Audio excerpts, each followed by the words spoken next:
Hello, everyone, and welcome back to the Work Well podcast.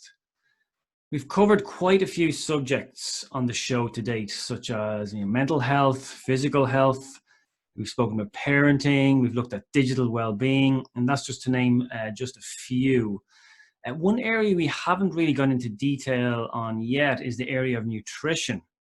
So that's all going to change right now with my guest on the show today, Clare Kelly, from a company called Food Choice. I've been following Food Choice for quite a while. The company founder, Dr. Fiona Geeney, spoke at one of my events in Cork last year. So I'm familiar with the really innovative work they're doing in the area of nutrition and the workplace. So I'm delighted to be able to share that story with a wider audience through the podcast. For her own part, Clare has been working with Food Choice since 2011, right from its inception. She worked as project manager for the Food Choice trial, where she was extensively involved in the implementation, data collection, analysis, and expansion of Food Choice. Clare has co-authored a number of the Food Choice publications, and she currently manages the Food Choice team and clients. So Clare has a BSc in Nutritional Sciences from UCC, and not one, but two masters. The first is in the area of environmental health and safety management, and the second is in public health. So Clare's research interests include public health nutrition and diet-related diseases. So if you enjoyed this conversation, then please share it with someone else that will benefit from it. You can go to workwellpodcast.com to find all the links. Let's dive straight into my conversation with Clare Kelly. Clare, hello and welcome to the Work Well podcast. Hi, Brian. It's great to be here today and great to have the opportunity to speak with you. Really great to have you and really great to speak with you today, Clare. So I guess before we get into our conversation, maybe bring us all up to speed. Can you give us a little bit of background on Food Choice and how the company came into being? Because I think it's a really interesting story. Yeah, absolutely. My own background is a nutritionist as well. So I'm a qualified nutritionist, but Food Choice itself, so it's a spin-out business from University College Cork, and it was born out of a 7-year research study in workplace nutrition. So Dr. Fiona Geeney would have developed this healthy eating management system really during her doctoral training in UCC in public health nutrition. And what we did was we would have validated the Food Choice study with leading multinationals, going back over nearly 7 years at this stage, with 850 employees. And it was in the confines of a robust scientific controlled trial. So what the study and the trial at the time showed was that a complex workplace dietary intervention that combined both nutrition education and also environmental dietary modification methods, we found that it reduced employees' dietary intakes of key nutrients like salt and saturated fat. We also saw improvement in employees' nutrition knowledge, and we also saw a decrease in BMI, and this was all after 9 months of follow-up. So we found as well that this combined intervention with the education and the environmental changes to be cost effective as well in terms of reducing absenteeism, and overall it created a positive, I suppose, net benefit for the workplace. So long story short, I suppose due to the significance of the trial findings and also commercial interest, Food Choice was then commercialised back in 2015. And so we're now operating as a technology, scientifically proven healthy eating management system, as I mentioned, for employees. Excellent. Yeah, I mean, a lovely, really interesting story. So a 7-year study. And I know Fiona now well at this stage. And by the way, hello to Fiona and congratulations as well. I know she just had a baby very recently. Yes, exactly. So, very baby girl. Yeah. Yeah, fantastic. Yeah. And so I think you've been involved pretty much from day one of the study as well, haven't you? Yeah, exactly. So I've been involved since, I suppose, almost 9 years now, working with Food Choice. So right from the start, right from the inception. So would have managed the data collection for the food choice trial. So I was involved in the implementation. I was also hands-on involved in the data collection and the analysis, and I suppose the overall expansion of food choice. So I would have co-authored a number of publications, and my role, I suppose, has evolved over the years with a small business. So we've been involved in every aspect, but at the moment, I'd be focusing on managing our team and our current clients as well. Excellent. And I think I first came across kind of this whole idea of health promotion and nutrition health promotion in a book called Nudge, the Thaler and Sunstein book. And as I understand it, I think nudge theory is a big part of what food choice does. Can you maybe tell us a little bit about that, about nudge theory and how it influences your work? Yeah, absolutely. So yeah, the nudge theory is a big part of what food choice does, and it is since that publication, the Thaler's publication back in 2008. So it was around improving decisions about health, wealth, and happiness. So it was recognised then, through that publication by policymakers that it's an effective method to help influence health behaviours. So we'd also refer to it as choice architecture as well in our field, and I suppose the simplest way, looking at it, what we do is we try to create, I suppose, positive reinforcement. So with indirect suggestions, for healthy food choices, and overall the goal is to improve employees' dietary behaviours. So it's all about, I suppose, nudging employees in the right direction and making the healthy choice, the convenient or easy choice. So give me an example of that, I suppose, within a workplace environment. So in each workplace, we would have a designated food choice leader. So they'll be a qualified nutritionist or dietitian. And their role is to, one aspect of food choice is to help, I suppose, re-engineer that eating environment with simple changes. So it may be structural changes. It could be looking at something like, the location of a vending machine. So it's not completely visible when you walk in, it's the first thing you see. That idea, I suppose, out of sight, out of mind. It would also be looking, I suppose, particularly nudging people again in the right direction. So looking at the strategic positioning of healthier alternatives. So, it might be near the cash register, for instance, increasing the healthier options and the availability of healthier options while still keeping current options as well. So it is all about that balance and keeping choice for employees. Another aspect, another way of it as well, I suppose, is looking at ingredient changes or swaps within meals to improve the overall nutrition profile as well. So it might be swapping out an ingredient or reducing the quantity of that ingredient. So overall, you're improving that nutrition profile. As well, looking at, portion size guidance, maybe looking at the plate size. All of these are, indirect suggestions which will help nudge people in the right direction. And I suppose one thing with nudge as well is that, and these elements that we work on within food choice is, requires minimum conscious engagement by employees. And I suppose by default, you're impacting on everyone that's walking through that restaurant or eating in that restaurant. So it's not just focused on the individual. Very good, yeah. And so that's really interesting. And you made an interesting point there as well, that it's like the unhealthy choices are not going away. I mean, they're still there. People still have that choice. It's just that maybe the healthier options are at eye level. They're easy to access. That kind of idea. Because there is a kind of a famous story that I've heard from one of the multinationals in recent years, where a group of employees came to the senior management team, saying, look, we've all this free food, all this free access to snacks, crisps, Cokes, and if it's there, we're going to choose it. So can you maybe remove that?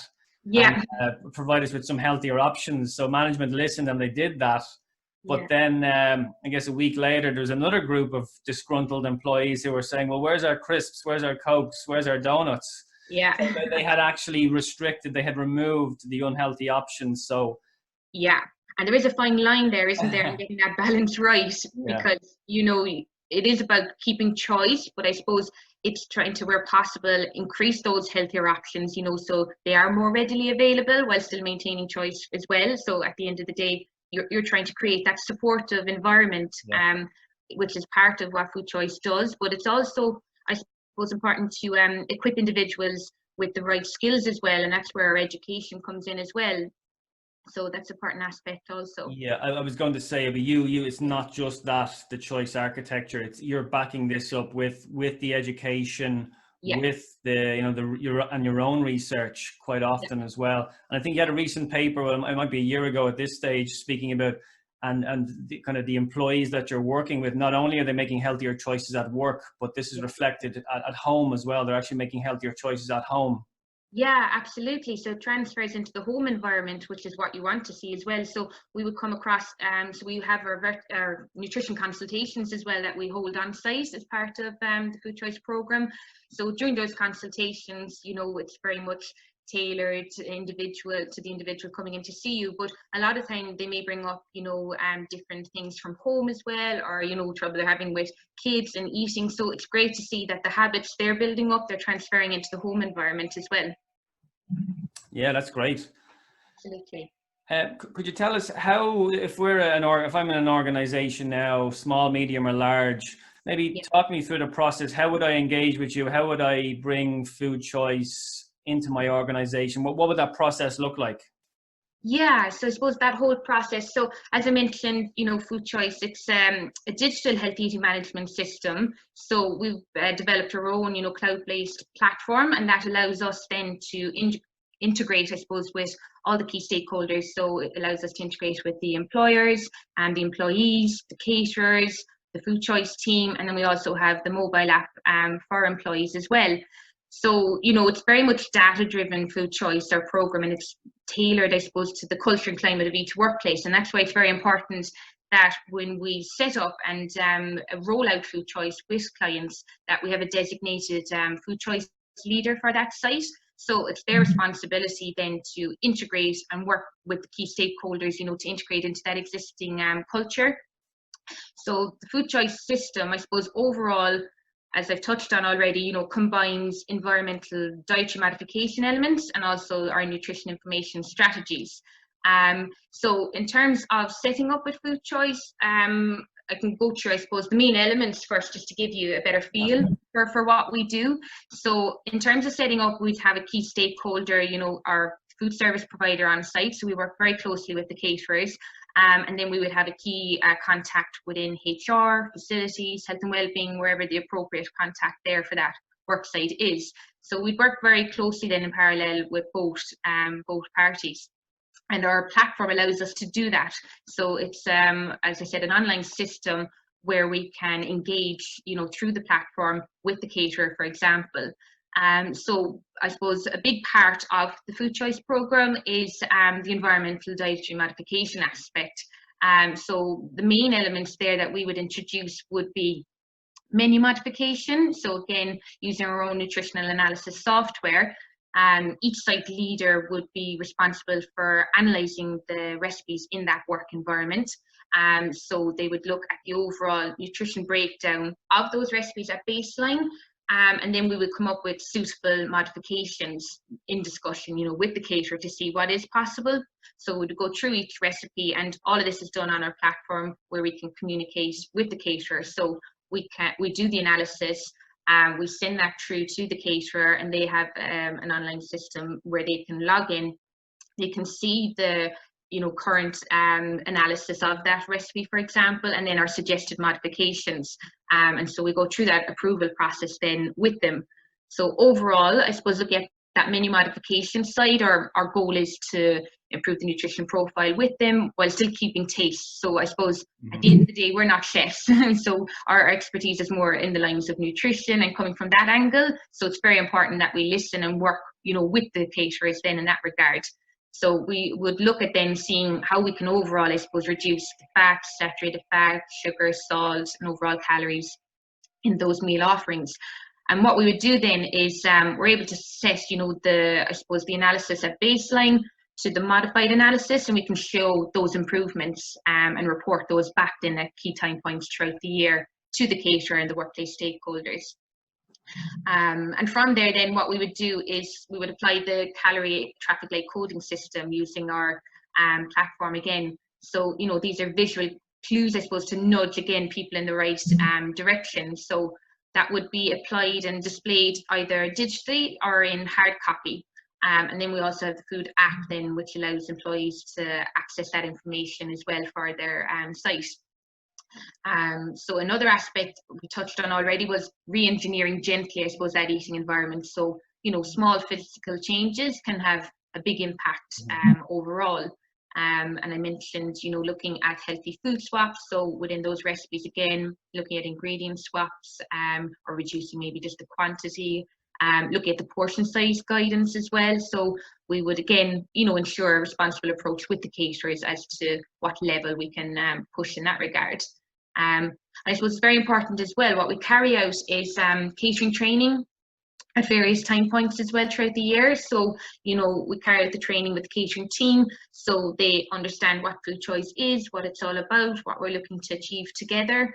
And that's carried out, I suppose, at the start before we implement any changes within that worksite environment. And then we would carry out training again around the 6-month mark and towards the end of the year again. So at least 3 different time points. And we provide that extra bit of information around, you know, what the traffic light labels, the displays, so they understand that information essentially. So that's really, I suppose, from the modification aspect of it and working within the restaurant environment. And then the other aspect would be from the nutrition education. So as I mentioned, we have the employee app. So that would be bespoke to each environment that we're working in. Employees can click on the link, so see the detailed nutrition information. They can filter by meal choice, by the type of restaurants within that environment, by date, etc. So it helps them to plan ahead too, I suppose, in that regard, employees when they're on site. Then our nutrition clinics, so we would carry those out. Previously, we would have done them on site in person, but now we've adapted that to virtual clinics.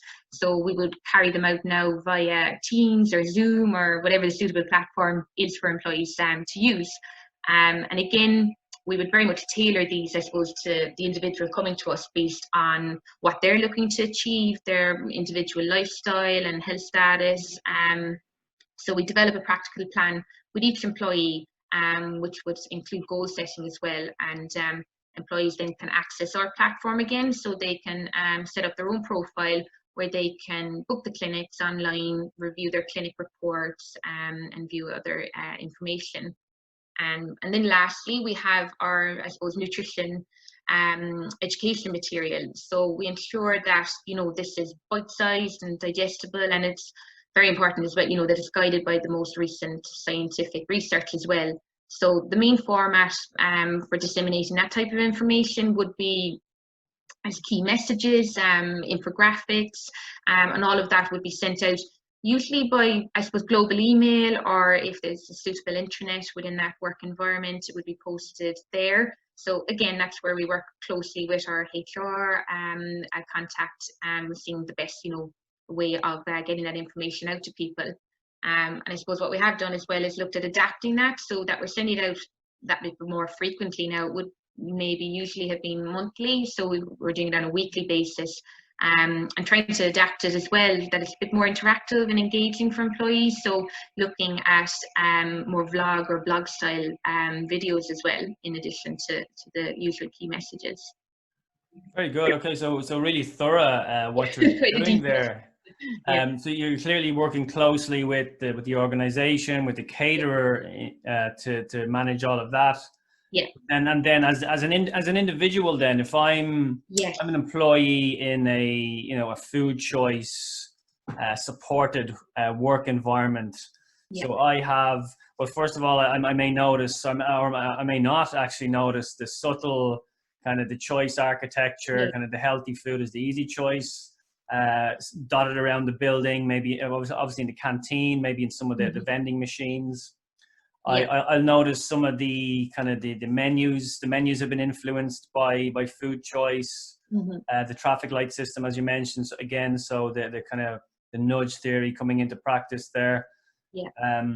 There's the online. There's an app, so I can download an app. I can kind of see what food choices I have each day. Is this all, would that also be something similar to My Fitness Pal? Can I manage my own daily kind of nutrition through that? Yeah, not currently, but that is what we're going to be working towards, I suppose, adding more functionality Yeah. to the app. Yeah, so the level it's at the moment is, I suppose, it's bespoke to the workplace restaurant. So it's very much based on the restaurant offerings, but we will be looking towards developing further those functionalities so people can track, their progress even with their clinics, look at tracking their dietary intake, all of those aspects is what we will be working on, definitely.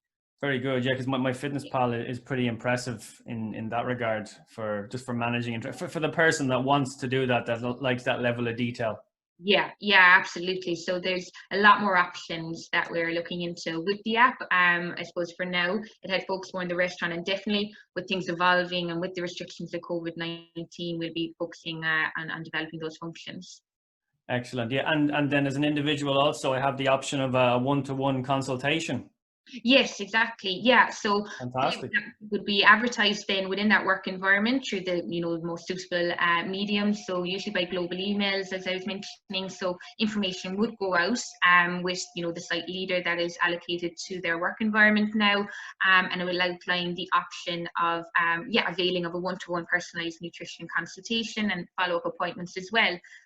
So yeah, we have very good engagement with the consultations, and particularly since we have adapted them to virtual consultations as well during this, I suppose, strange time. Yeah, absolutely. And strange times indeed. And I imagine that the vast majority of workplace canteens are closed at the moment, or certainly have been for quite a while. How has that impacted what you do?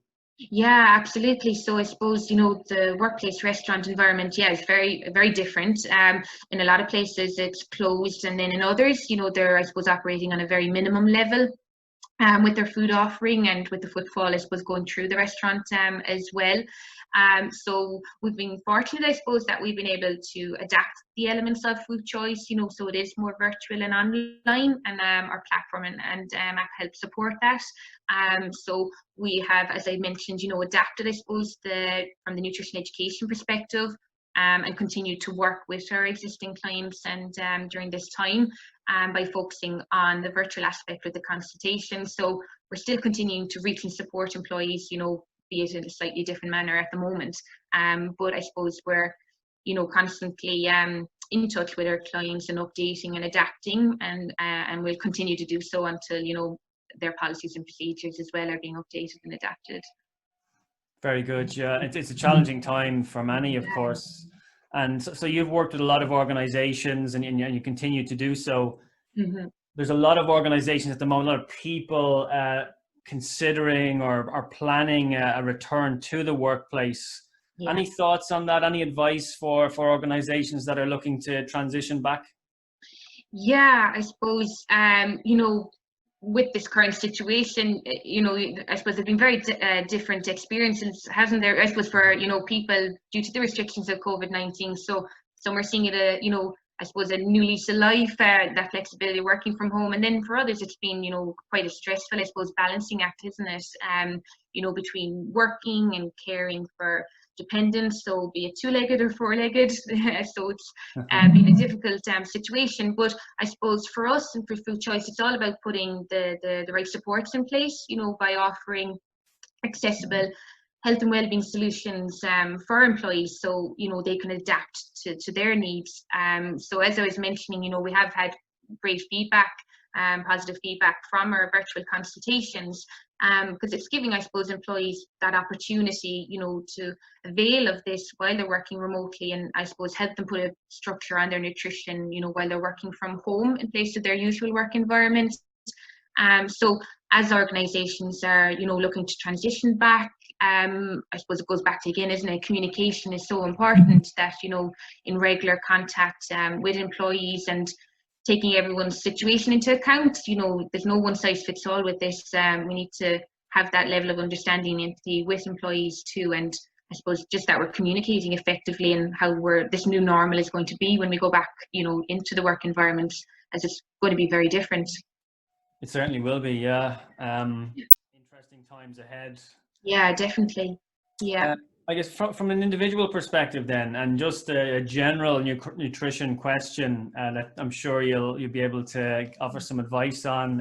I'm seeing, certainly on social media, I'm seeing a lot of people giving out about, they're calling it the COVID stone. Yes. I guess people may be working from home, they have access to their fridge, maybe they're not getting as much physical activity as they had been previously. Yeah. Any advice in that regard for I guess, directly for people that are working from home in terms of their nutrition? Yeah, absolutely. Because I think everyone is feeling it. There's been such a change to our routine and our daily schedules. So absolutely has had an impact on what we're eating and what we're drinking. But I suppose, firstly, it's important that we're not too hard on ourselves too. We've been thrown into very difficult situation. It's very unprecedented time. So I suppose when you're looking to get back on track, which is what we're finding with a lot of our virtual consultations too, people are finding it as a good opportunity, to speak with someone one-on-one and go through, the areas they're looking to improve on. And it's all about very much, setting small, realistic targets as well, isn't it? And small changes initially, so something as small as, it might be that 10 o'clock break or that 3 o'clock slump we get where we're reaching, because the food and snacks are, more accessible at home. So it kind of goes back to even our shopping too, doesn't it? And bulking up and shopping smartly. So trying to reduce the amount we have. But again, it's being practical, it's not about cutting everything out because that never works fully. So it's about, I suppose, key tips would be, looking at our usual eating time. So try to stick to our usual times, for our breakfast or lunch or dinner. And try to keep that routine going as if we are in our work environment, when we are working from home during the day. So it's kind of, I suppose, trying to avoid snacking at our desk and eat where we normally would.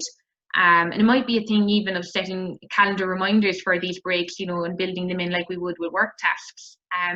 So I know myself, I can get quite bad even just with hydrating or with water. So I've started to put in a reminder or two just to say, drink the water throughout the day to try and ensure we are getting our hydration as well. Because, a lot of the time we can even confuse, I suppose, thirst for hunger, sorry. So it's about, being mindful as well in that regard, trying to set, small achievable targets. And that's what we're finding with the consultation, that it's a good opportunity to speak with people and they're looking to try and get back on track. We've had a lot of upheaval over the last number of months and people are trying to get back into some bit of a routine as well.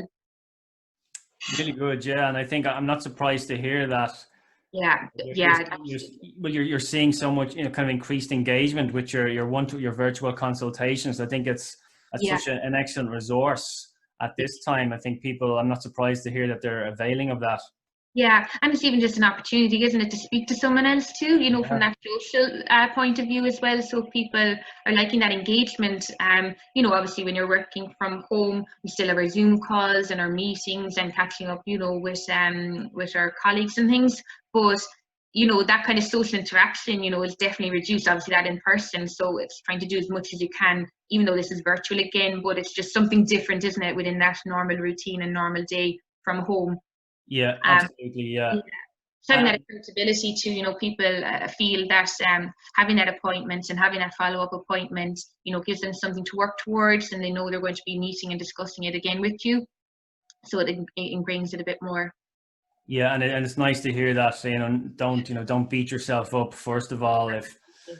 Although I must say, I had Dr. Coleman Noctor on this podcast a while back and about talking about parenting and homeschooling, and he was kind of mentioning, don't beat yourself up if you're not doing a significant amount of homeschooling every day. And I probably took him too seriously, though. I don't think I've done an hour of homeschooling since. So I need to put a little bit of pressure on myself in that regard. But not too much, certainly not to beat myself up over it. Yeah, because it is very difficult, isn't it? So the routine is so important, as you mentioned. It is, yeah, absolutely. And it's doing our best, really, isn't it? Because we've all got different situations going on and it's doing our best, and how to overcome that. Yeah. Question for you then to finish up with, Claire. How will the last few months have changed? I guess, first of all, what you do at Food Choice, but what will the workplace of the future, the workplace canteen of the future look like? Yeah. Any thoughts on that? Yeah, I know. I suppose, it's going to be so different, obviously, to what we've been used to pre-COVID. With these social distancing measures in place. So, the food service provider, like other industries and sectors, have really had to rethink, how they're going to operate once employees do start coming back into the work environment. So it's looking at keeping those distancing measures in place, and I suppose very much, the even dining experience is going to be quite different. I suppose I think there'll be a lot more of a focus on, no touch ordering kind of, and payment systems, reducing queuing. So going down that route, maybe of more pre-ordering and takeout options could be playing a bigger role. And again, that's where, the technology will come in, and the mobile applications to help, ensure employees are still seeing what is available, and just reducing, I suppose, that presence, isn't it, within that environment as well. So it's going to be a challenging time, isn't it, for everyone, particularly with the workplace restaurant environment as well, and how that's going to play out. I suppose looking at new opportunities really as well, isn't it? This idea, pre-ordering and seeing information ahead of time, even on apps and things like that, can help even with our overall nutrition as well, and help us make better food choices. But I suppose looking at how they can get more creative, isn't it, within the confines of that environment. I was going to say that, yeah. So like there's opportunities with everything, and I guess I think you're perfectly positioned as a small dynamic company and you already have the technology behind you to be innovative, to be creative in this space. So certainly I just see, and you've already pivoted to the virtual consultations. So I mean, I think there's certain opportunities there. Yeah, absolutely. So it's going to be very much, isn't it, I suppose, technology driven moving forward as well. And that's where we'll be continuing to work, I suppose, in that area too, to further develop our offering around our technology. Excellent. Yeah. And listen, Claire, I've really enjoyed this conversation. I've learned a lot. I'm really interested in this subject for starters. And I love to see a small Irish company doing something kind of different and doing something really innovative as well. So continued success to yourself, to Fiona, and to the entire team. Where can we go? Where can people go to find out more about yourself and about Food Choice? Absolutely. So you can visit our website, so www.foodchoiceatwork.com, and that will give you all the information about us in quite a lot of detail, and it'll also go through, I suppose, the research aspect and our publications to date, and all about our offering, and there's links there to get in touch with us then directly as well. Perfect. So foodchoiceatwork.com. Exactly. Yeah, foodchoiceatwork.com. Claire, thanks so much for your time, and the very best of luck with your future endeavors. Great. Thanks, Brian. It was lovely to speak with you. Take care. Okay, thanks.